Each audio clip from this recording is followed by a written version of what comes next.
শুভ সকাল বন্ধুরা, চলে আসলাম লক্ষ্মী পুজোর মিনি ব্লগ নিয়ে। এত দেরি করে আপলোড করার জন্য তোমাদের কাছে আমি ক্ষমা প্রার্থী।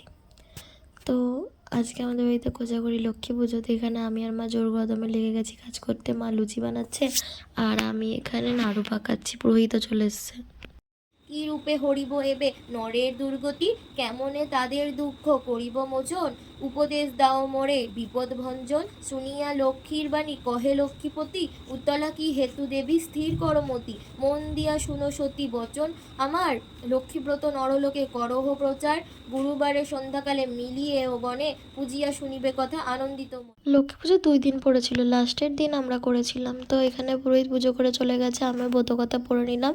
এখানে মা সবাইকে প্রসাদ দিচ্ছে, আমিও প্রসাদ খেয়ে নিচ্ছি। আর এখানে আলপনা আমি এঁকেছি, সেটাই তোমাদের দেখালাম। আর আলতাও পড়েছি, নুপুরও পড়েছি, যেটা সৌরভের দেওয়া। তো এখানে সৌরভের জন্য বেড়ে নিলাম, এটা সৌরভের জন্য।